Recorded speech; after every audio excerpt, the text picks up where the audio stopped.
Imagine if you could step inside a story and actually live it. That's the power of XR. In this video, I will show you why storytelling in XR isn't just important, it's essential. If you are working on XR projects and you're not thinking about storytelling, you're missing out on one of the best parts of the experience. XR has the potential to create stories like no other medium. And if you're not using that, you're only scratching the surface. We are not just talking about entertainment here. Storytelling in XR can change the way how people learn, how they connect, and how they see the world. When you do it right, XR doesn't just tell stories, it makes you feel and live them. Peter, the world's biggest NGO for animal rights, wanted to change their communication from in your face Jetzt habe ich Angst. to face. Hallo, Through a unique experiment that combined virtual reality with live acting, isst du Tiere? Mach's gut. we put real emotions into a high-tech medium, Nicht schlecht, der war gut, ey. making people rethink the way they treat animals. If you don't know me yet, my name is Anna and I've been working in both UX and XR for multiple years. At Immersive Insiders, we are closely collaborating with industry leaders like Meta and enterprise partners who are actively using XR in their workflows. But without further ado, let's just jump right in. The unique power of storytelling in XR. In traditional media, you're just watching.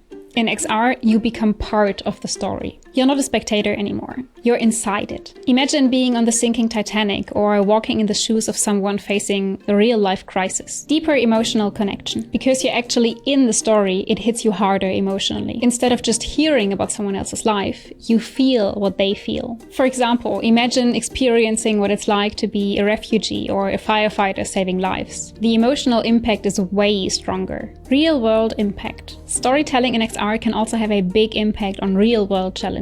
Kartik Patanjali, for example, from the New York Times, uses XR to raise awareness about multiple critical issues. He and his team created a simulation that showed why social distancing was crucial during COVID, or how opening windows could reduce the risk of getting infected. They also let you compare the world's most polluted air with what you're breathing right now. Journalists like Kartik take complex topics and make them easy to understand and relatable by immersing people into the story. If you want to see this in action, I've linked a few of Kartik's articles in the description below.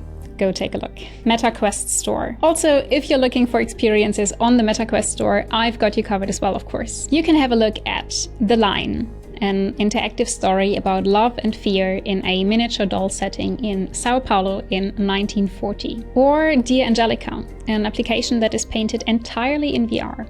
It's a story about the relationship between mother and daughter. Or On the Morning You Wake, a documentary about how the people of Hawaii received a false message about an incoming nuclear threat. My personal favorite, though, is still Eurydice, an opera and storytelling experience inspired by the Greek myth about Orpheus and Eurydice. As far as I know, you cannot buy this app anywhere, but if you have the chance to try it out, do it.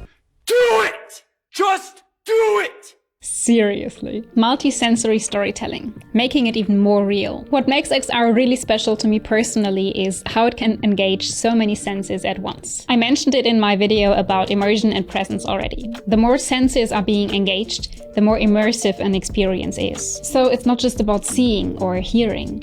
You can feel or taste or sometimes even smell in some experiences too. This is easier in location-based XR experiences. For example, if you want to put your users onto a virtual beach, you can put sand on the floor, like actual sand. It's those little details that can make the whole experience feel much more real. Interactivity in XR storytelling, player agency and branching narratives. Another big advantage of telling stories in XR is interactivity. In XR, depending on the application, of course, you have the chance to influence the story. You interact with the environment and make your own choices. And if your decisions influence what happens next, you can change the outcome of the story, have multiple storylines, and a personalized and unique experience every time. Best practices for telling stories in XR. Okay, now let's talk about what it takes to create an engaging story. These 5 points actually apply to all kinds of stories, no matter if they are being told in XR or not. Okay, number 1. Have a clear message. Every good story has a point.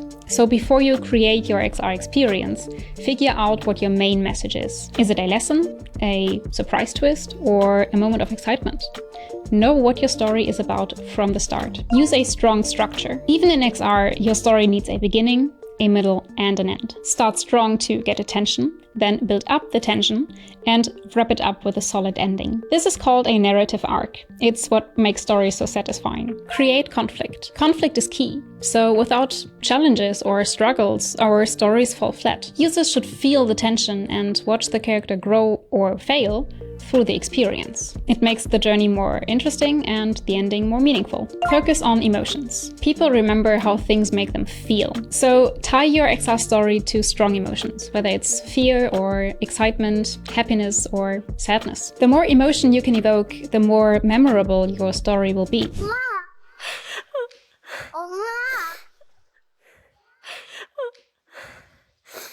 엄마 어디 있었어? 엄마 내 생각했어?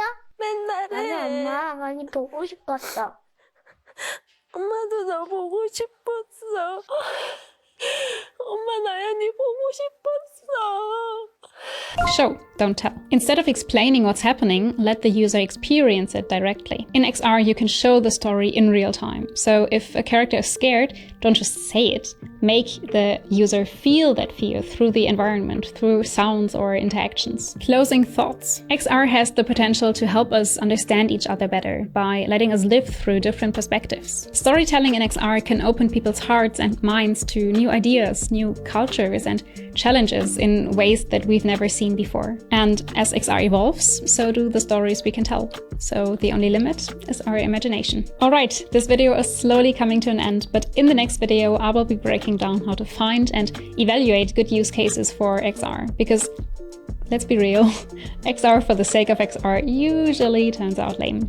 If you don't have a solid concept, your experience won't catch your audience. Also, before you go, don't forget to check the link in the description to join the XR Design Challenge happening in December 2024. There you can apply all the things I've talked about today. That's it for now. Thank you so much for watching and see you in the next one. Bye!